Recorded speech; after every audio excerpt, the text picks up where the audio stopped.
Fala galera, tudo tranquilo? Ou a paz do Senhor? Hoje eu estou aqui para dar uma pregadinha e eu queria trazer uma reflexão. Eu quero tentar fazer uma versão curta de uma mensagem que eu tenho pregado por aí, que eu acredito ser muito importante para a nossa vida com Deus. Crer, então, se jogar. Eu quero começar lendo com você Tiago 1, versículo 6 ao 8, onde a palavra de Deus diz: mas quando pedirem, façam-no com fé, sem vacilar, pois aquele que duvida é como onda do mar, empurrada e agitada pelo vento. Ele não deve esperar receber coisa alguma do Senhor, pois tem mente dividida e é instável em tudo o que faz. Então, por mais que essa passagem fale acerca de pedir coisas a Deus, ela aborda um pouco mais do que isso. Ela diz que aquele que duvida, aquele que não acredita de todo o coração, é instável em tudo o que faz. Não é instável, isso não tem um problema só na hora de pedir, existe uma instabilidade em tudo o que essa pessoa faz. Então, obviamente, isso se aplica a toda a nossa vida. E aí, nós deduzimos, então, biblicamente, que a raiz da instabilidade nas nossas vidas é a incredulidade. Porque não acreditar, duvidar, nos faz ter uma mente dividida. É como se a gente não soubesse de que lado a gente está. É como se a gente não soubesse o que realmente estamos vivendo. Então, agimos de uma maneira instável, como alguém que tem a mente dividida. E para vivermos da maneira que devemos viver no reino de Deus, existem algumas coisas que nos conduzem, que nos mostram como devemos fazer, o que devemos fazer, onde devemos fazer também. As instruções são bem completas. Mas, por exemplo, se olhamos para 2 Timóteo 1, versículo 7, a palavra de Deus diz que Deus não nos deu um espírito de covardia, mas de poder, amor e equilíbrio. Sabe, várias vezes nós vamos ver essas tríades na Bíblia, né? Esses padrões compostos por três coisas que nos mostram exatamente o triângulo, assim, de onde nós devemos estar. Por exemplo, Romanos 14, 17 vai dizer que o reino de Deus não é comida nem bebida, mas justiça, paz e alegria no Espírito Santo. Você tem um triângulo. Acontece dentro desse lugar, mas o Espírito que nós recebemos é um de poder, amor e equilíbrio. Por que eu digo isso logo depois de falar de crer de todo o coração? É porque se eu creio que eu recebi da parte de Deus um Espírito de poder, amor e equilíbrio, logo eu irei caminhar em poder, amor e equilíbrio. Eu quero falar um pouquinho sobre esses três critérios, porque eu acredito que de uma maneira muito boa eles descrevem como nós devemos agir dentro do reino. Então, em primeiro lugar, poder. Essa palavra no grego é dunamis. Ela fala do poder inerente, poder que reside numa coisa pela virtude de sua natureza. Então, por causa da nossa natureza transformada, o Espírito que recebemos, logo, existe em nós poder. E o que é esse poder? Esse dunamis é que as pessoas sentiam quando elas tocavam Jesus e eram curadas. Lucas 9, no versículo 1, quando Jesus envia os seus discípulos, ele os envia com poder e autoridade, dunamis e exousia. Para fazer o que com essa autoridade e com esse poder? Curar os enfermos, expulsar demônios e avançar o reino de Deus. Então, logo, recebemos um espírito de poder para que possamos exercer poder, só que muitas vezes nós não realmente acreditamos que recebemos um espírito de poder. Então, nós acabamos agindo com tanta instabilidade. Por exemplo, alguém vem reclamar que está sentindo alguma dor, desabafar logo para a gente que por um acaso recebemos um espírito de dunamis, de poder. Aí o cara vem e diz: eu tô com tanta dor nas costas, eu tô com tal e tal problema. E aí o que a gente diz? Que pena, que bad. Porque na realidade a gente não acredita que a gente recebeu um espírito de poder. A gente não acredita que se a gente impor as nossas mãos sobre aquela pessoa, naquele mesmo instante ela vai ser curada. Na última vez que eu estava ministrando sobre isso, eu naquela hora mesmo perguntei: vocês querem ver? Isso aqui é verdade, tem alguém aqui que está com dor? 2 pessoas vieram à frente. Eu chamei outros 2 jovens, adolescentes, para orar com aqueles, e eles foram curados naquela hora. Sabe, outro dia, eu e a Priscila estávamos no centro de Curitiba, onde a gente resolveu uma coisa, e tinha uma senhora andando, mais de idade, ela não viu esse buraco na calçada, e ela pisou no buraco, e a perna dela virou, assim, muito feio. Eu pensei, putz, quebrou a perna da velhinha. Nós levantamos ela do chão e ajudamos ela a sentar numa cadeira que tinha ali numa lanchonete, na frente do lugar onde isso aconteceu. E aí já estava todo mundo preocupado com a velhinha, ela estava gritando com muita dor, falando para chamar uma ambulância. E aí eu pensando, assim, com a cabeça completamente longe, completamente carnal, pensando: nossa, agora a gente vai ter que ficar aqui, esperar essa ambulância chegar, vamos ter que ajudar essa velhinha. E aí minha esposa perguntou para ela: eu posso orar por você? E no meu coração, tão crente, eu pensei, putz, agora vai piorar o dia da velhinha, porque além de ter se machucado, a gente vai orar com ela e não vai acontecer nada. E isso, tipo, não era recém-convertido, isso aconteceu em 2018, para você ver como a gente batalha contra a incredulidade. Ela disse para Priscila: pode sim. A Priscila orou com ela e naquele instante aquela mulher foi curada. Ela começou a gritar assustada porque ela estava sentindo muita dor, ela não conseguia nem encostar no chão a perna dela, e de repente ela levantou e ela tá chocada e ela tá: meu Deus, Deus existe e tal. A mulher não era cristã, né? E a galera da lanchonete tá mais assustada com a mulher porque um monte de jovens que trabalhavam ali viram o que aconteceu com ela, viram que a coisa estava feia, e eles viram que Deus curou aquela mulher naquele instante. Né? Se a Priscila fosse fazer um apelo de quem queria aceitar Jesus naquele momento e aceitar a senhora, a galera que trabalhava lá na lanchonete, e eu, né, que estava tão incrédulo. E ela pregou para todos eles naquele momento. Foi assim, especial, muito incrível, né?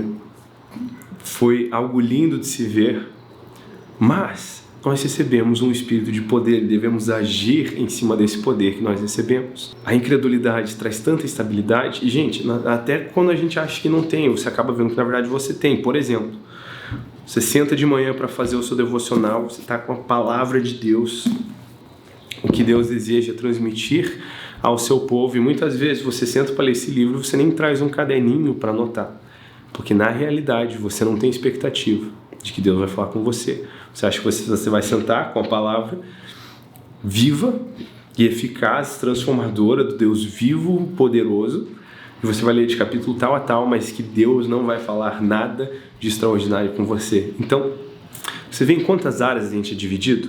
Mas olha só que interessante, não só recebemos um espírito de poder, mas também de amor. E a palavra no grego aqui é ágape, fala de um amor sacrificial. 1 Coríntios 14, 1 diz que o amor deve ser o nosso maior objetivo, mas que também devemos desejar os dons espirituais, dunamis, especialmente a capacidade de profetizar. Sabe, é interessante, 1 Coríntios capítulo 13, a passagem do amor, né, que explica tão bem pra gente. Se você não entende o que é o amor que um cristão deve viver, fique meditando nessa passagem de novo e de novo. Mas a palavra de Deus diz: se eu falasse a língua dos homens e dos anjos, mas não tivesse amor, seria como um sino que ressoa, um símbolo que retine. Se eu tivesse o dom de profecias e entendesse todos os mistérios de Deus, e tivesse todo o conhecimento, e se tivesse uma fé que me permitisse mover montanhas, mas não tivesse amor, eu nada seria. Se desse tudo que eu tenho aos pobres e entregasse o meu corpo para ser queimado, e não tivesse amor, nada seria e de nada me adiantaria. O amor é paciente e bondoso. O amor não é ciumento nem presunçoso. O amor não é orgulhoso nem grosseiro. Não exige que as coisas sejam à sua maneira. Não é irritável nem rancoroso. Não se alegra com a injustiça, mas sim com a verdade. O amor nunca desiste, nunca perde a fé, sempre tem esperança e sempre se mantém firme. Um dia, profecia, línguas e o conhecimento desaparecerão e cessarão, mas o amor durará para sempre. Ele vai dizer então que agora o nosso conhecimento é parcial, incompleto, e até mesmo o dom da profecia revela apenas uma parte do todo. Mas quando vier o que é perfeito, essas coisas imperfeitas desaparecerão. Quando eu era criança, falava e pensava e raciocinava como criança, mas quando me tornei homem, deixei para trás as coisas de criança. Agora vemos de modo imperfeito, como reflexo no espelho, mas então veremos tudo face a face. Tudo que sei agora é parcial e incompleto, mas conhecerei plenamente, assim como Deus já me conhece plenamente. 3 coisas, na verdade, permanecerão, outra tríade: a fé, a esperança e o amor.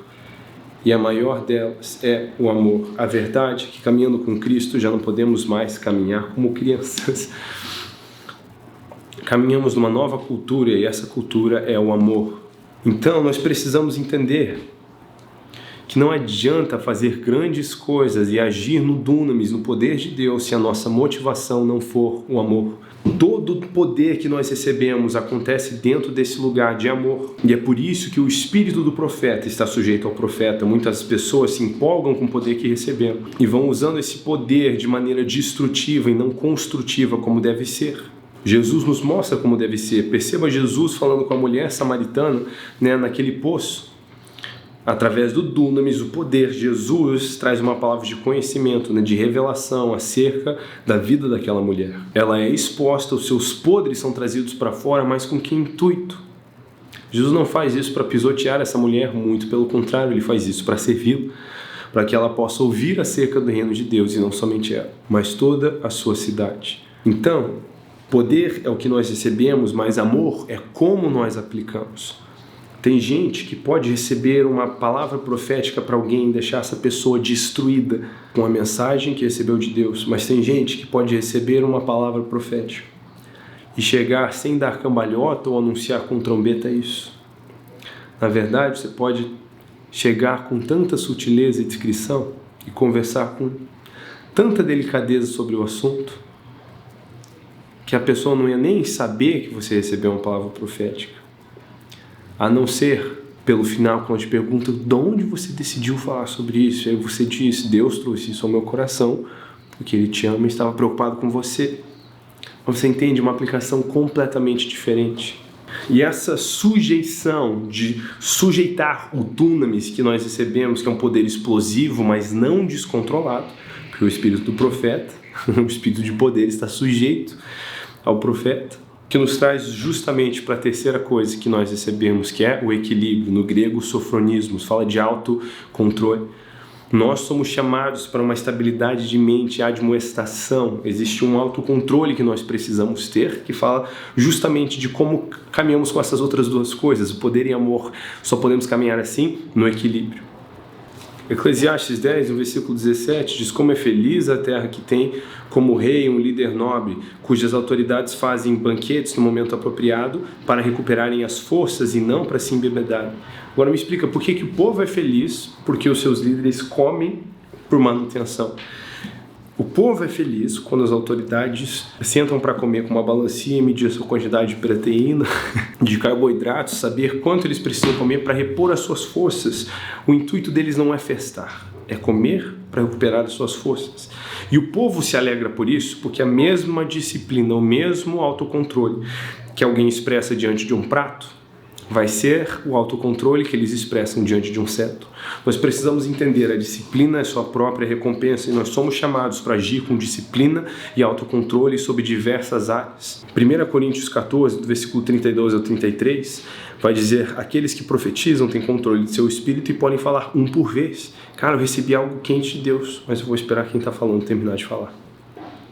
Porque Deus não é um Deus de desordem, mas de paz, como em todas as reuniões do povo santo. E aí é justamente por essa falta de sofronismos, essa falta de autocontrole, que muitas pessoas aplicam o poder que recebem do Senhor, mas em vez de construir o reino, destroem pessoas, porque eles não entenderam.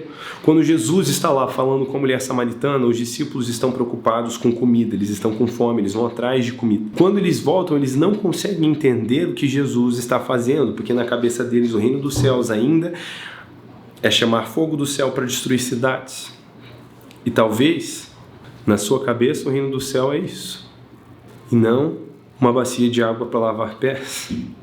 Mas Provérbios 16, no versículo 32, diz que muito melhor é o homem paciente do que o guerreiro, e que mais vale controlar as emoções e os ímpetos do que conquistar toda uma cidade.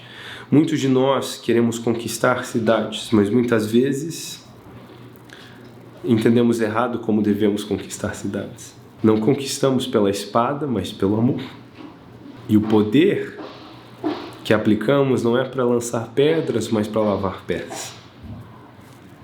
Esse reino é de cabeça para baixo. Não segue as lógicas e os padrões desse mundo.